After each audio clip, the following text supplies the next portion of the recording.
Hello friends, welcome to my channel Physics is Love. So today is our last topic on Michelson interferometer. This is application of Michelson interferometer.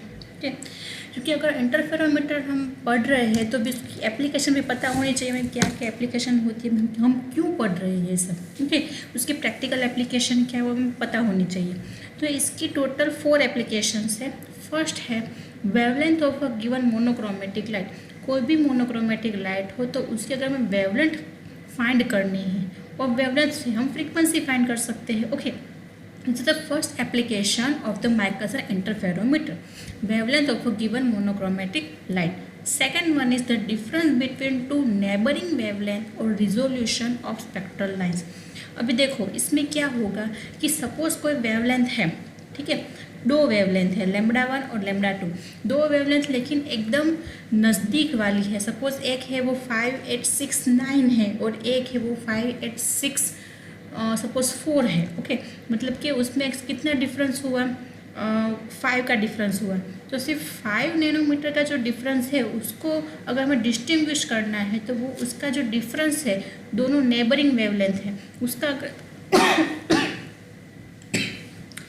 2 neighbouring wavelength है उसका अगर हमें difference find करना है और resolution find करना है spectral lines का, तो हम आसानी से एप्लीकेशन इसकी माइकल्सन इंटरफेरोमीटर में से आसानी से हम फाइंड कर पाएंगे। ओके, इसकी जो थर्ड एप्लीकेशन है वो है refractive index and thickness of various thin transparent material.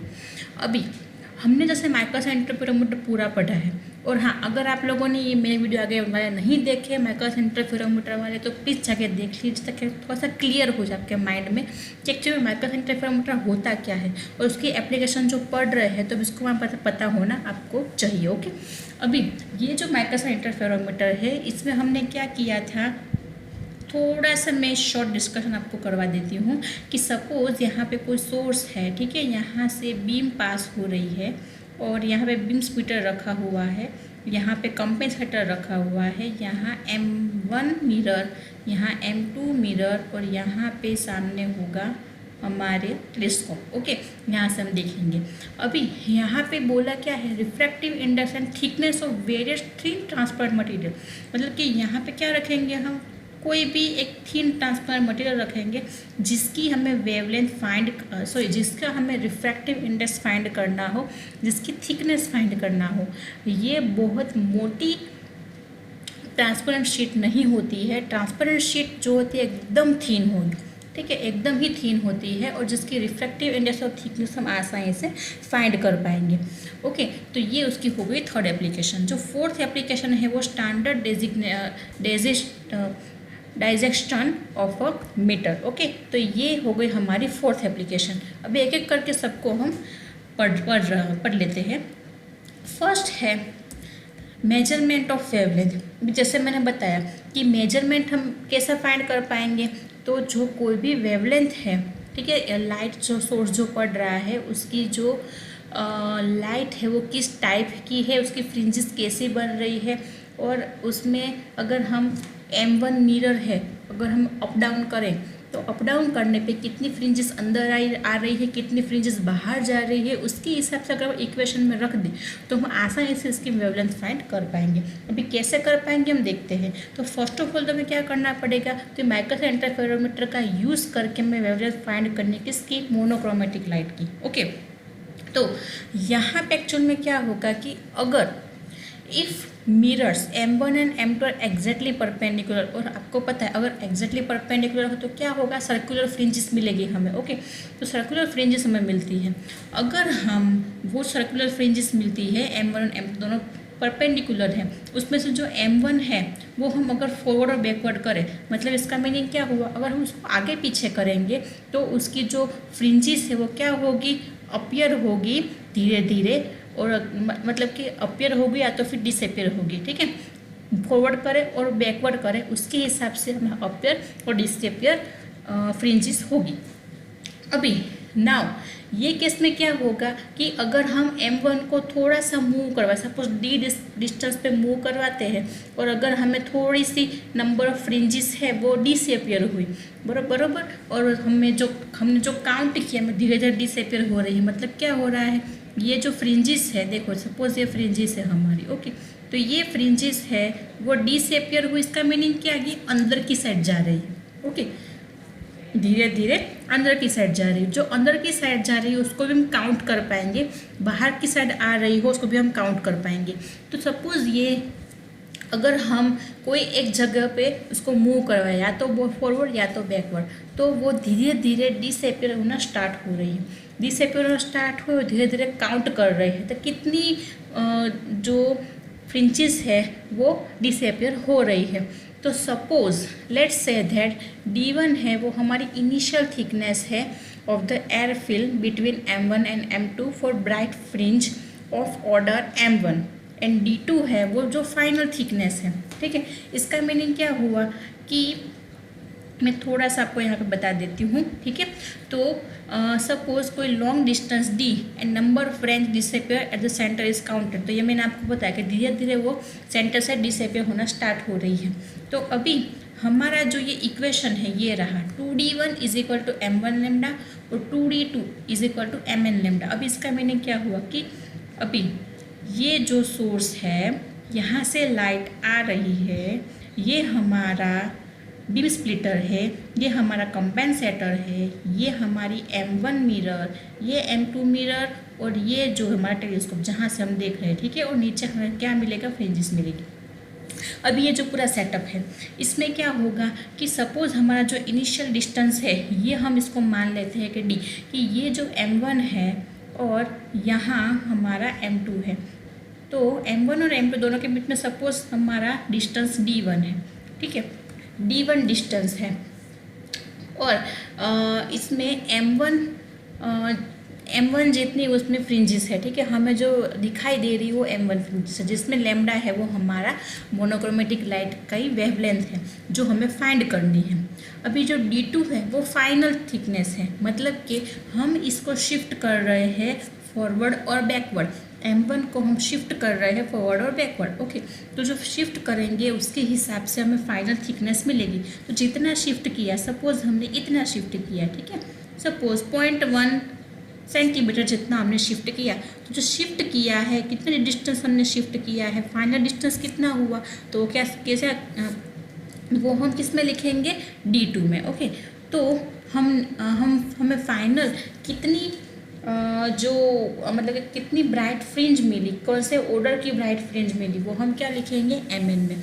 अगर फर्स्ट नंबर, अभी सपोज हम इसको मान लें कि सपोज फर्स्ट जो D1 है हमारी डिस्टेंस, D1 डिस्टेंस पे हमारी जो फ्रिंज है उसको हम मान लेते हैं 1, क्योंकि वो हमारी फर्स्ट ब्राइट फ्रिंज होगी, ओके। फर्स्ट ब्राइट फ्रिंज को हम मान लेते हैं D1 डिस्टेंस पे। अगर थोड़ा सा डिस्टेंस हम उसको मूव करवाएंगे, मूव करवाते टाइम हम उसको धीरे धीरे ऑब्जर्व करेंगे कि फ्रिंजेस कितनी डिसअपियर हो रही है। सपोज इसमें हमने D2 जितना डिस्टेंस कवर करवाया और उसमें हमने देखा कि भाई 5 फ्रिंजेस है वो डिसअपियर हो रही है। तो जो 5 फ्रिंजेस डिसअपियर हो रही है तो हम यहाँ पे क्या लिखेंगे, M5, ठीक है। तो हम कितना डिस्टेंस इसको मूव करवा रहे हैं उसके ऊपर डिपेंडेंट है कि ये जो N है वो हम कौन सा लेंगे। तो हम इसको ऑब्जर्व करेंगे कि कितनी फ्रिंजेस है वो डिसअपियर हो रही है, उसके हिसाब से हम यहाँ पे N को लेंगे, ओके। अभी ये हो गया। अब इसको क्या करेंगे, क्योंकि 2 इक्वेशन में मिले अलग अलग, हमें चाहिए लैम्डा, उसके लिए क्या करेंगे, तो हमने क्या सब्सट्रैक्ट करने पे हमें क्या मिला कि 2D2 minus 2D1 is equal to MN lambda minus M1 lambda. तो ये फर्स्ट जो सेकंड इक्वेशन है उसमें से फर्स्ट इक्वेशन को हमने सब्सट्रैक्ट कर दिया, ओके। अभी इसमें हम ले सकते हैं, यहाँ पे जो है 2 कॉमन है और यहाँ पे लेमडा कॉमन है, दोनों को कॉमन ले लीजिए। तो क्या होगा, 2 bracket D2 minus D1 is equal to MN minus M1 bracket में और बाहर लेमडा, ये पूरा हमें मिला।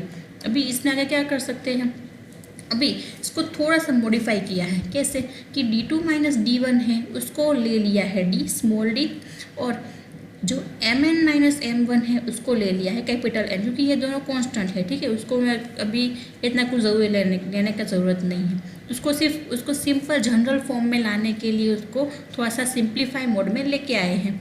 ये हो गया कैपिटल N और लेमडा, ठीक है। हमें क्या चाहिए, लेमडा चाहिए, तो लेमडा को सब्जेक्ट बना दीजिए। तो क्या हो जाएगा, lambda is equal to 2D upon N। तो ये हो गया हमारा फाइनल इक्वेशन। तो इससे पता चल जाएगा हमें कि हम वेवलेंथ की मेजरमेंट कैसे कर पाएंगे, ठीक है। मतलब कि अगर हमें डी पता हो कि फर्स्ट कितना डिस्टेंस था, या तो सिंपली हमने कितना डिस्टेंस मूव करवाया वो इसमें पुट कर दे स्मॉल डी, और कितनी नंबर ऑफ फ्रिंजेस है वो डिसअपियर हुई या तो फिर अपीयर हुई वो हम नंबर इसमें रख दे, तो हमें क्या मिल जाएगा, आराम से उसकी जो वेवलेंथ है वो मिल पाएगी। ओके, तो ये हो गई हमारी first application, measurement of wavelength. After that second application, determination of difference in the wavelength of two waves. मतलब कि अगर कोई भी टू वेव हो लेकिन उसकी जो वेवलेंथ है वो डिफरेंट हो, ठीक है, नेबरिंग वेवलेंथ भी हो सकती है। नेबरिंग वेवलेंथ मतलब कि उनकी दोनों की जो वेवलेंथ है वो माइनर डिफरेंस हो, उसमें 10 नैनोमीटर का ऐसा कुछ माइनर सा डिफरेंस हो, या तो फिर बहुत बड़ा डिफरेंस हो, ठीक है, कोई भी हम ले सकते हैं। तो अगर कोई सोर्स है उसकी जो लाइट है वो टू स्लाइटली डिफरेंट वेवलेंथ है, λ1 और λ2, तो हमें 2 सेट्स ऑफ फ्रिंजेस मिलेगी, ठीक है। फ्रिंजेस क्या कि 2 सेट प्रोड्यूस होंगी, जैसे कि हमने जो फर्स्ट हमारा जो वीडियो था माइक्रोवेव इंटरफेरोमीटर का, उसमें मैंने आपको समझाया है कि क्रिएट कैसे होता है। तो उसमें मैंने आपको बताया अगर कोई स्टोन है हम पानी में डालते हैं, तो अगर 2 स्टोन पानी में डाले तो हमें 2 टाइप्स के ऐसे वेव्स मिले, ऐसे फ्रिंजेस मिली, ठीक है। लेकिन वो कैसे मिली, एक दूसरे के साइड में मिल रही है और वो भी ऐसे ओवरलैप हो रही है, ठीक है। तो ये जो 2 फ्रिंजेस है वो यहाँ पे भी ऐसे ही मिलेंगे। 2 अगर वेवलेंथ है तो दोनों वेवलेंथ की 2 सेट्स ऑफ फ्रिंजेस मिलेगी MI से। ओके, MI मतलब क्या, माइक्रोवेव इंटरफेरोमीटर से। अभी क्या करेंगे हम, हाँ देखो, एक तो ये हो गया कि if a source of light consist of 2 slightly different wavelength and λ2 then 2 sets of fringes are produce. After that अब क्या करने वाले हैं हम कि by moving the mirror M1 the position is found when the fringes are very bright. Sorry, यहाँ पे fringes है, थोड़ा सा मिस्टेक हो गया, यहाँ पे फ्रिंजेस है। ओके, ये फ्रिंजेस है। By moving the mirror M1 the position is found when the fringes are very bright. In this position, the bright fringes due to λ1 coincides with the bright fringe due to λ2। अब यहाँ पे हो क्या रहा है, actually में थोड़ा सा कन्फ्यूज़न होगा आपको, बट यहाँ पे देखिए कि हम क्या कर रहे हैं, M1 मिरर को थोड़ा सा मूव करवा रहे हैं और हमने ये देखा कि भाई बहुत ही ब्राइट फ्रिंज, मतलब कि बहुत ब्राइट फ्रिंज कहाँ पे मिलेगी, फर्स्ट नंबर पे। ओके, तो फर्स्ट नंबर की जो ब्राइट फ्रिंज है किसकी, λ1 की, वो कोइंसाइड हो रही है फर्स्ट नंबर की ब्राइट फ्रिंज λ2 से। मतलब कि सपोज हम इसको मान लें कि ये जो हमारा बैंड है, दिस बैंड, ठीक है, ये हमारा ब्राइट फ्रिंज का बैंड है, किसका, λ1 वेवलेंथ का। ये है हमारा λ1 वेवलेंथ, ठीक है। Try to understand, this is the λ1 wavelength and this one is λ2 wavelength। हमारे पास 2 वेवलेंथ की लाइट है। फर्स्ट वेवलेंथ है उसमें सपोज ये वाला बैंड है वो हमारा सबसे ब्राइट वाला है, और ये जो है वो λ2 का सबसे ब्राइट वाला बैंड है। ओके, अब क्या करेंगे हम, दोनों को अगर हमें जो मिरर M1 है अगर उसको थोड़ा सा मूव करवा रहे हैं, तो हमें ये मिला कि सपोज जो λ1 ब्राइट है और λ2 ब्राइट है, दोनों एक दूसरे के ऊपर कोइंसाइड हो रहे हैं, ठीक है, दोनों एक दूसरे पर कोइंसाइड हो रहे हैं। और इसके बाद अगर थोड़ा सा और मूव करवाते हैं तो क्या होगा, तो इसमें हम देख पाएंगे कि भाई यहाँ पे जो λ1 की ब्राइट है और λ2 की जो डार्क है वो कोइंसाइड हो रही है।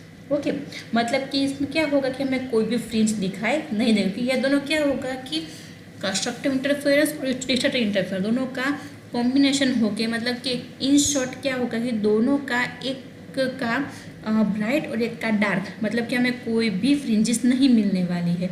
तो हमें फ्रिंजेस कब मिलेगी, only and only when λ1 and λ2 both coincides on bright fringe. Okay, मतलब कि सिर्फ और सिर्फ ब्राइट फ्रिंजेस पे ही हमें कुछ फ्रिंजेस मिलती है, अदर देन λ1 अगर ब्राइट हो और λ2 is dark then no fringes is appear. Okay, again अगर हम वापस से इसको m1 को मूव करवाएं तो हमें वापस क्या मिलेगा, λ1 ब्राइट, λ2 ब्राइट। ठीक है, वैसे हमें एक के बाद एक हमें मिलता ही जा रहा है। अभी यहाँ पे क्या होगा कि तभी पॉसिबल होगा कि जब mth ऑर्डर की जो वेवलेंथ है वो कोइंसाइड होगी m+1th ऑर्डर का की शॉर्टर वेवलेंथ से। मतलब कि एक की लॉन्ग वेवलेंथ होगी जिसका ऑर्डर mth होगा।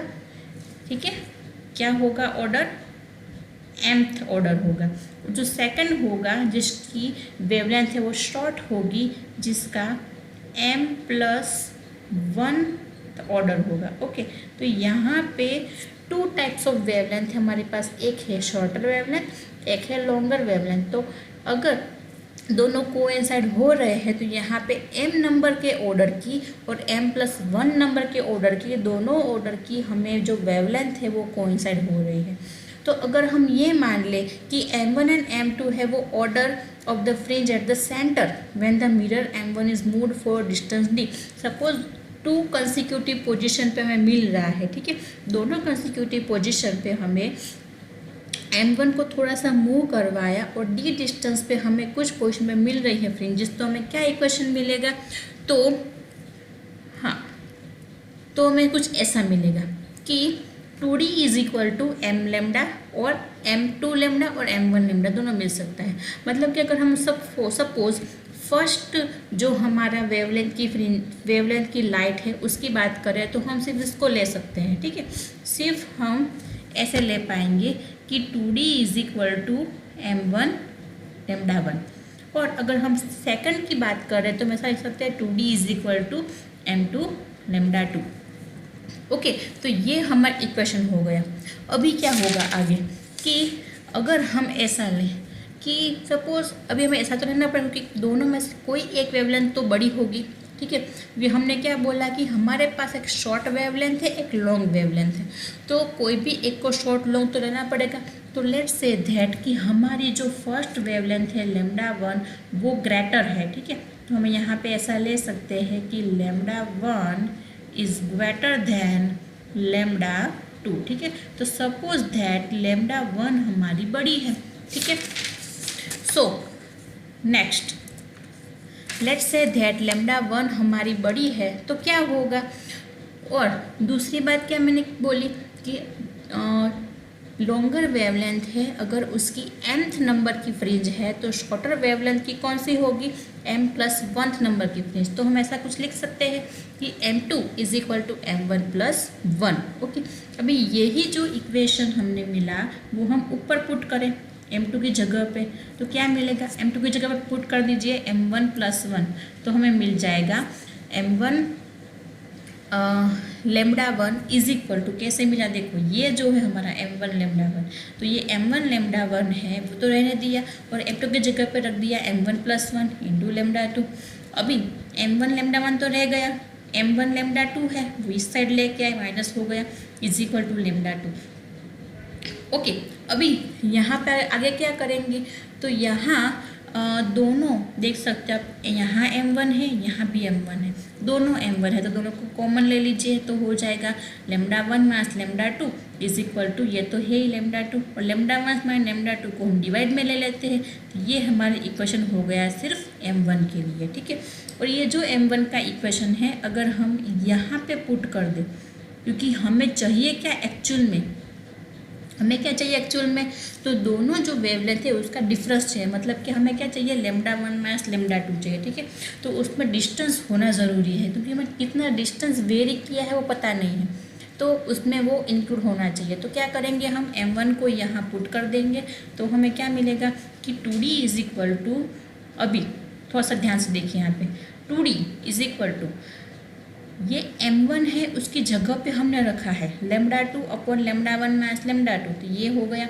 यहाँ पे एक बचा, क्या बचा, λ1 वो रख दिया हमने। ठीक है, कुछ नहीं है, सिंपल है, 2d is equal to m1 λ1 है तो 2d का वैसे ही है, इज इक्वल टू m1 की जगह क्या रखा, λ2 अपॉन λ1 माइनस λ2 और बचा क्या, यहाँ पे एक लैम्डा 1 अभी बच गया है तो वो हमने रख दिया, ठीक है।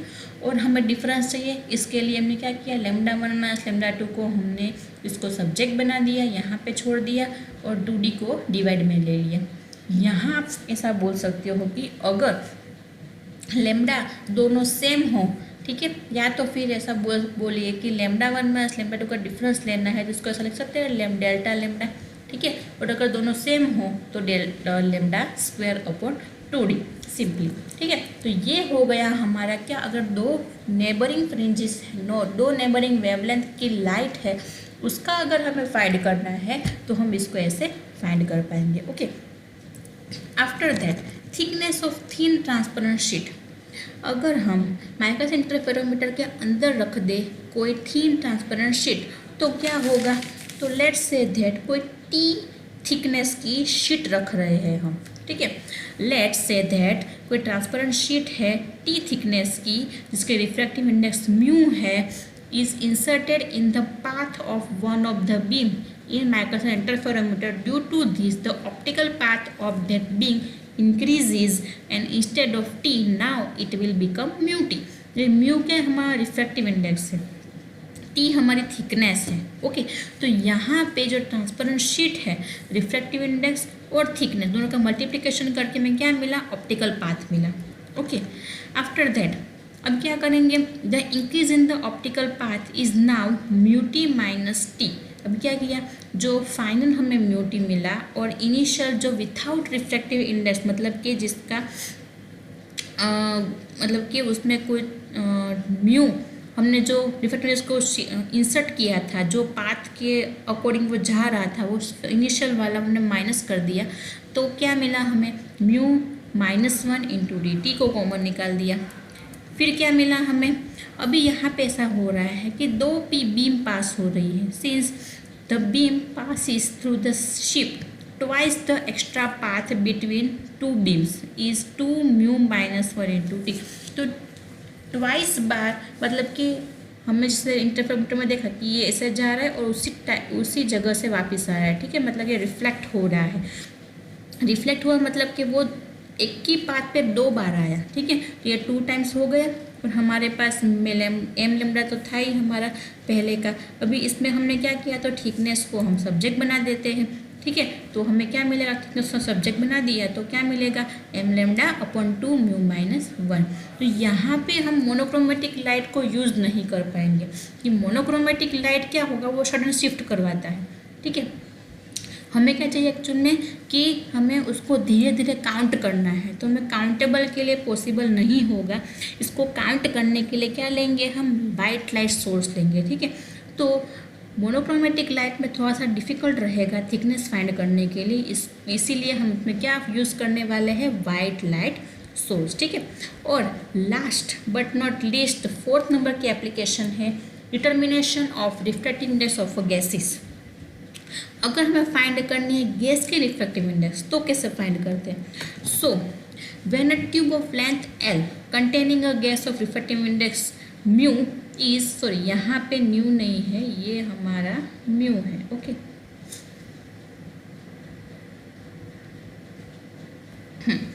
सो अगर कोई लेंथ है जिसमें गैस भरा हुआ है जिसके रिफ्रैक्टिव इंडेक्स म्यू है, अगर हम उसमें पास करवाते हैं बीम, ओके, तो ये कहाँ जाएगा, M1 पाथ पे जाएगा और यहाँ पे 2 बीम्स मिलेगी हमें।